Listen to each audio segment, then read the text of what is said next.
unang araw na dahil hindi ka kasi nabayaran sa araw-araw, lagi na kami pinayasan. Tataka kayo sa lagi yung pastor, lagi na nare-relate. Hindi nga lang ganda ng anak ko. Maraming salamat sa inyo Patawanin mo sa tayo sa iyo. sabihin patawanin mo. Diba? Alam mo talaga.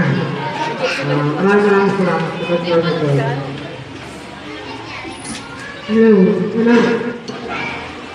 Ayan. So, isang magpalang umaga, tanghali sa ating bahay.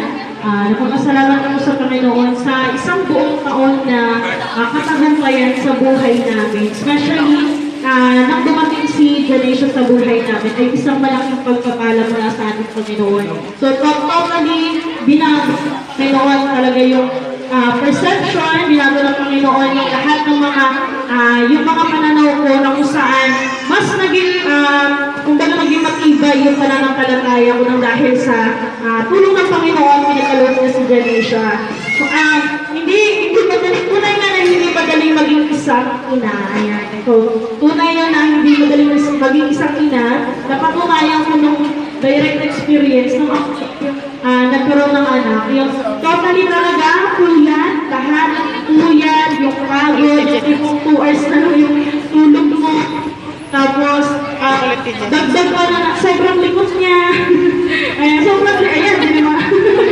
Na sobrang sa likod, siyang lalaki yung likod niya. Pero, salamat sa Panginoon dahil sa kalakasan na ipinagkaloob niya sa aming mag-asawa. So, dadating ka sa point na napapagod ka na, pero tunay nga na mapapagod ka lang, pero hindi mo susukuan yung anak mo, no?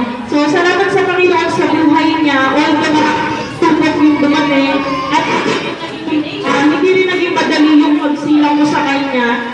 Talagang, malaki yung siguro sa akin bilang isang ina, malaki yung naging pagsubok mo, physically, emotionally, lahat ng pagpagod ng Panginoon.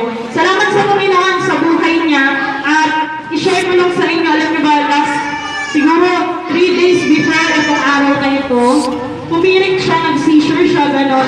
Ako bilang isang ina, yung takot ko talagang takot ako. Thank